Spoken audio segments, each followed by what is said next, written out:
요한계시록 21장 9절로 15절까지의 말씀 우리 다 같이 한 목소리로 합독하겠습니다.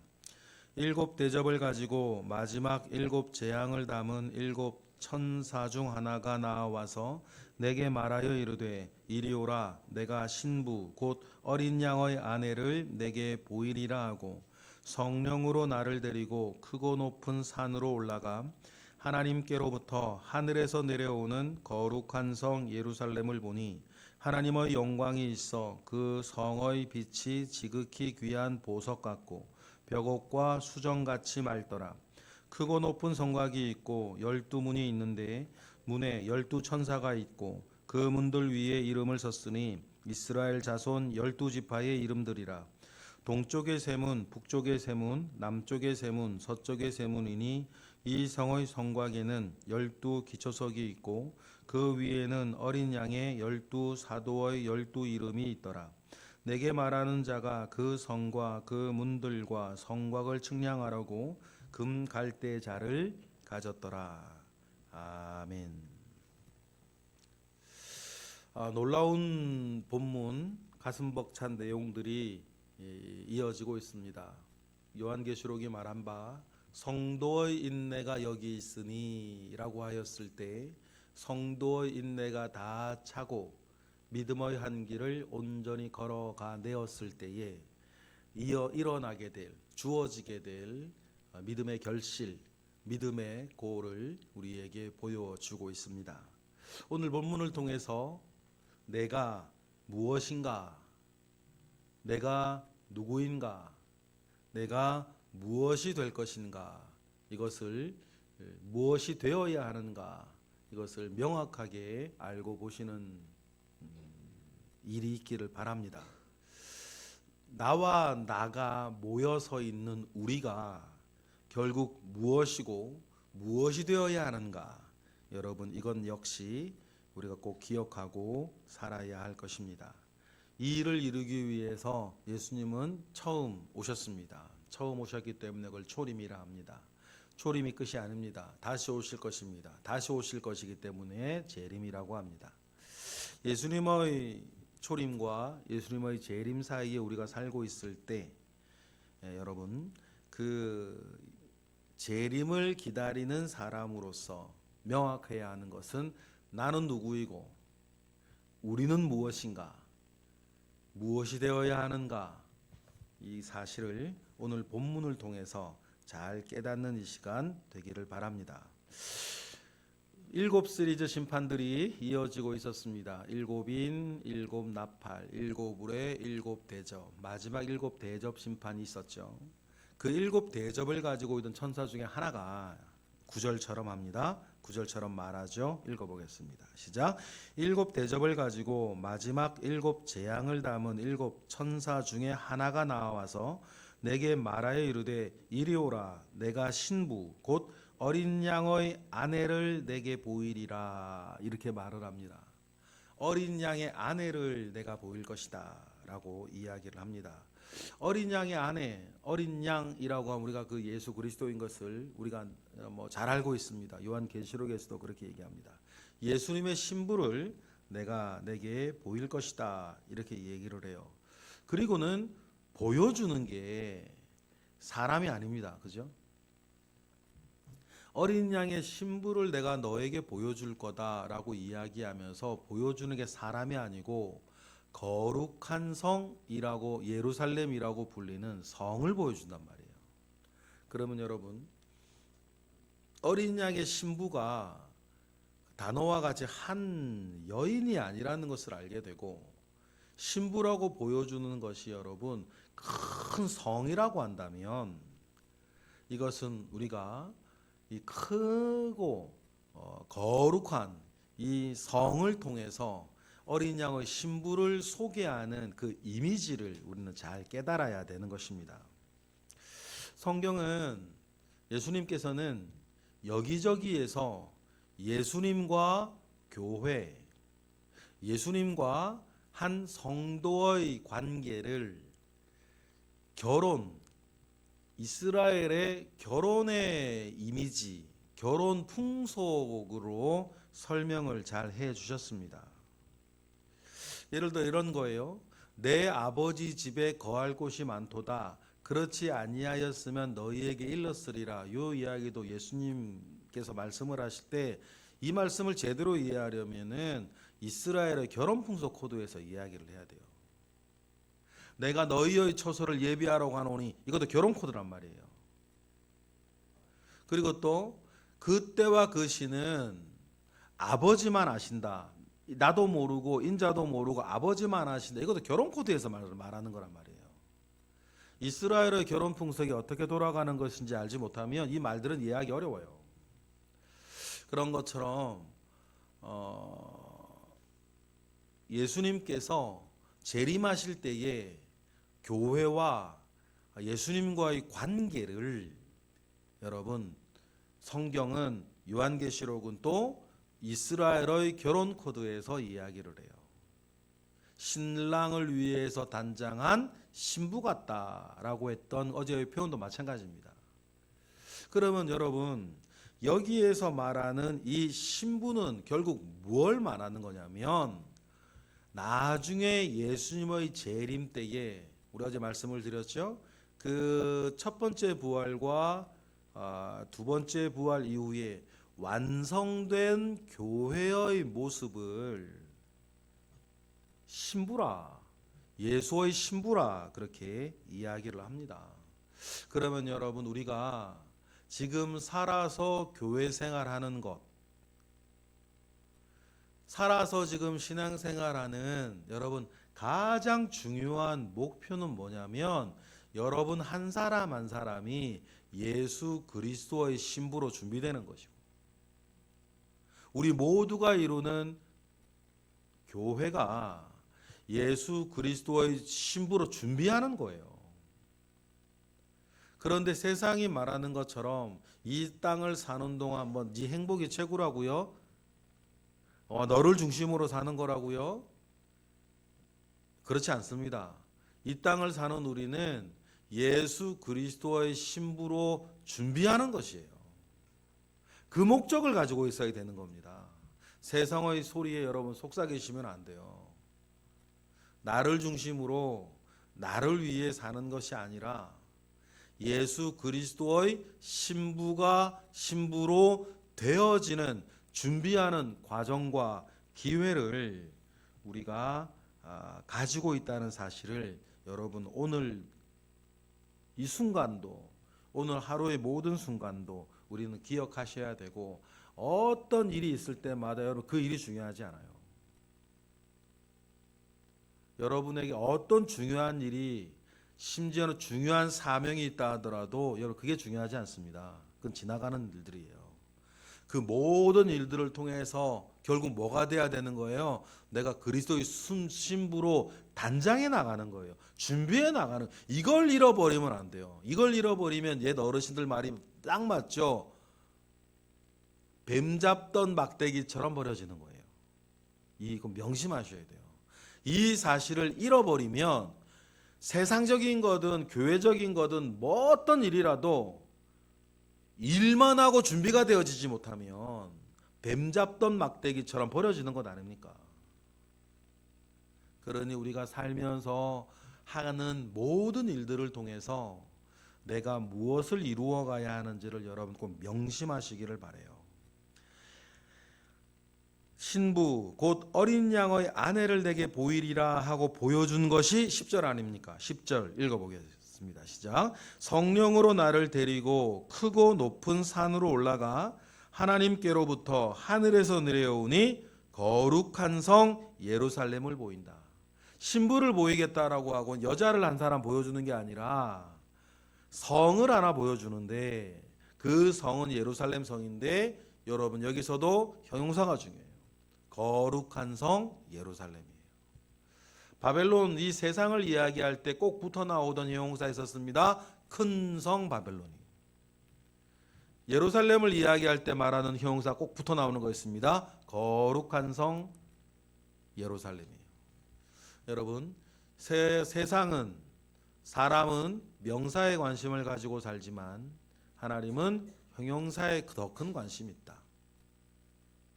세상은 크다라고 하는 형용사를 위해 살지만 여러분 꼭 명심하셔야 됩니다. 그리스도인은 거룩한이라고 하는 형용사에 관심을 가지고 사는 거예요. 내 하는 모든 일 거룩하게 만들어 가야지 여러분 큰 일로 만들어 가면 안 되는 겁니다. 그래서 대단한 일에서 뭐 할 겁니까 여러분? 대단한 일을 했고 대단한 일 이루셨어요. 그리고 다음에 뭐 하실 거예요? 우리 교회가 막 큰 교회가 됐습니까? 그래서 뭐 어떡하라고요? 중요한 건 그런 게 아니고 그 모든 일들을 위해서 나의 거룩함을 이루어가는 거예요. 나의 거룩함이라 그랬습니다. 나의 거룩함, 나의 거룩함, 나의 거룩함이 모여서 우리의 거룩함이 되는 거예요. 그러니 여러분 우리는 명사가 아니고 형용사에 관심을 가지고 살아야 된다. 내가 어떤 형용사에 관심을 가지고 살아가느냐가 여러분 내가 누구인지를 드러내는 것이고 올바른 신앙생활을 하는 첫 단추예요. 형용사에 대한 관심. 여러분 헛된 명사에 여러분 관심 가지고 살아서는 안 된다. 명사에 관심을 가지고 살아가면요 결국 여러분 나의 마지막 명사가 뭐겠어요? 시체란 말이에요. 그렇지 않습니까? 나의 마지막 명사는 시체인 거예요. 뭘 가지고 뭘 이루고 뭘 어떻게 살았든지 간에 나의 마지막 명사가 시체인데 뭐 그거 여러분 향해서 가겠습니까? 중요한 건 그 앞에 붙은 형용사인데. 그러니 여러분 거룩하다라고 한 이 형용사에 대한 관심을 늘 우리는 가지고 살아가야 할 것입니다. 그 예루살렘은 예루살렘인데 그 성이 왜 거룩하냐? 그 세부 설명이 쭉 이제 오늘부터 내일까지 나올 거예요. 11절 왜 이렇게 거룩한가? 11절 읽어보겠습니다. 시작. 하나님의 영광이 있어 그 성의 빛이 지극히 귀한 보석 같고 벽옥과 수정같이 맑더라 라고 합니다. 이유는 한 가지입니다. 하나님의 영광이 함께 있기 때문이다. 여러분 언제나 누구나 어디라도 하나님의 영광이 함께 있어야 거룩한 성이 되어질 줄 믿어요. 그리고 이 거룩한 성 예루살렘을 먹 같고 이야기하면서 말하고 싶은 거 하나 있는 것 아닙니까? 가장 존귀하고 가장 아름답다. 여러분 우리가 그렇게 되어져야 할 사람, 되어지고 있는 우리가 만들어가야 할 교회인 줄 믿습니다. 그리고는 그 성을 소개하는 데에 먼저 문 12개가 있는데 그 문 위에 이름이 마치 명패처럼 있다 되어 있는데 12절이죠. 시작. 크고 높은 성곽이 있고 12문이 있는데 문에 12천사가 있고 그 문들 위에 이름을 썼으니 이스라엘 자손 12지파의 이름들이 그곳에 있었다. 사람이 아니라 지파 아닙니까? 이 지파의 12지파가 이 거룩한 성 예루살렘의 문들이다. 이 문들이라고 하는 건 출입하게 하는 공간이니까 이 이스라엘의 12지파가 이 땅의 모든 백성들이 하나님의 성 거룩한 성 예루살렘에 들어오는 통로가 된다. 통로가 되고 있다. 라고 하는 사실들을 우리에게 알려주는데 그 성에는 12지파의 이름이 써있는 문들이 방향마다 3개씩 있다. 이렇게 13절 이렇게 되어 있죠. 13절 시작. 동쪽에 3문, 북쪽에 3문, 남쪽에 3문, 서쪽에 3문이 있다. 라고 이렇게 이야기를 해요. 이것이 광야 때 이스라엘의 진영의 모양과도 비슷하고 3개의 문이 있다 그랬으니까 누구나 믿음 가운데 들어올 수 있는 큰 문이란 얘기도 되고 또 삼위일체 하나님께서 함께 하셔서 이끄시는 출입을 이끄시는 문이다 라고 하는 것도 우리가 알고 있는데 여기서 중요한 게 14절이에요. 14절 그 성곽에는 기초석이 있대요. 여러분 이걸 상상하셔야 돼요. 성곽의 기초가 되는 돌들이 있고 그 돌들 기초석이 있으면 그 위에 올려져 쌓여져 있는 뭐가 있다는 거예요? 벽돌들이 있다는 거예요. 그걸 상상하시면서 14절 읽어보겠습니다. 시작. 그 성의 성곽에는 12기초석이 있고 그 위에는 어린 양의 12사도의 12이름이 있다. 이렇게 되어져 있어요. 그러면 여러분 이 성에는 기초석이 있어요. 그 기초석 위에 여러 벽돌들이 쌓여져 갈 거예요. 이걸 두고 그래서 사람들은 뭐라 그러냐면 오늘날의 교회를 사도적 전도 위에 서 있는 교회라 그래요. 저 어려운 말이죠. 사도적 전도 위에 서 있는 교회. 이게 무슨 말이냐면 예수님의 12제자가 예수님의 12사도가 되고 예수님의 12사도들이 전도하고 그들의 전도를 받은 사람들이 또 전도하고 그들의 전도를 받은 사람들이 또 전도하고 또 전도하고 또 전도해서 여러분이 지금 있는 거예요. 맞습니까? 여러분 우리가 예수를 믿을 때 여러분을 전도한 사람이 있어요. 그 전도한 사람을 전도한 사람이 있다는 얘기예요. 그 전도한 사람을 또 전도한 사람이 있어요. 그 전도한 사람을 또 전도한 사람이 있다는 거죠. 이렇게 계속 올라가면 제일 처음 누가 있다? 12사도가 있는 거예요. 베드로가 있을 수도 있죠. 누구에게는 요한이 있을 수도 있을 거예요. 누구에게는 야고보가 있겠죠. 누구에게는 빌립이나 바돌로메나 안드레나 야고보나 여러분 그런 사람들이 있을 거란 말이에요. 그러면 오늘 우리가 존재하는 것은 우리가 존재하고 우리 교회가 존재하는 것은 그 사람들의 대를 이어 전도해 왔던 사람들의 원류가 있다는 건데 그 원류의 첫 출발에 누가 있다? 12사도들이 있다는 거예요. 그래서 오늘날의 교회를 부르기를 사도적 전도 위에 있는 사람들이라 그래요. 그걸 요한계시록에서 뭐라 그래요? 큰 거룩한 성 예루살렘이 왔는데 그 예루살렘 거룩한 성 예수님의 신부가 되는 거룩한 성 예루살렘의 기초석에는 누가 있다? 12사도들이 있다는 거예요. 그 사도들의 기초 위에 벽돌 하나에 여러분들이 있는 거예요. 거룩한 성 예루살렘은 이 땅에 예수를 믿었던 모든 사람들의 총합이구나. 그것을 우리는 교회라고 지금 부르고 있고 마지막 날에는 그것을 뭐라고 부른다? 거룩한 성 예루살렘이라 부른다. 그것을 예수님의 신부라 부르는구나. 그래서 모두에 말씀드린 것처럼 오늘 우리는 뭐하고 있다? 예수님의 신부로서 단장하고 있는 삶을 살고 있다. 이 초점이 희미해지면 여러분 사는 것도 신앙생활도 희미해지는 거예요. 왜 사는지, 뭘 위해 사는지, 내가 왜 때문에 그렇게 교회생활, 신앙생활 하라고 하는지 초점과 목표를 잃어버리는 거예요. 우리의 목표는 뭡니까? 거룩한 성 예루살렘의 또 하나의 벽돌 같은 사람으로 예수 그리스도의 신부로 내가 얼마나 아름답고 거룩하게 준비하고 있느냐, 이 문제를 우리에게 마지막으로 요한계시록은 이야기하고 있다. 이 문제에 여러분 승리하시기를 바랍니다. 그리고 15절부터는 그 말하는 성의 크기를 측량하려고 이런저런 내용들을 할 텐데 우리 15절 읽어보겠습니다. 시작. 내게 말하는 자가 그 성과 그 문들과 성곽을 측량하려고 금 갈대자를 가졌다. 이 여기에서 본문이 끊어져요. 사실 이 본문은 뒤로 넘어가면 더 좋은 본문인데 금 갈대자를 가지고 있어요. 그래서 뭐 하겠다는 거예요? 이 금 갈대로 이 성의 크기를 재겠다는 거예요. 이 자의 길이가 약 3m 정도 된다고 해요. 이걸 에스겔 40장에 나와요. 그래서 거룩한 성 예루살렘의 또 다른 면에서의 설명을 보려면 에스겔 40장부터 48장을 좀 읽어보면 거기에 내용들이 또 덧붙여진 내용들이 좀 나오죠.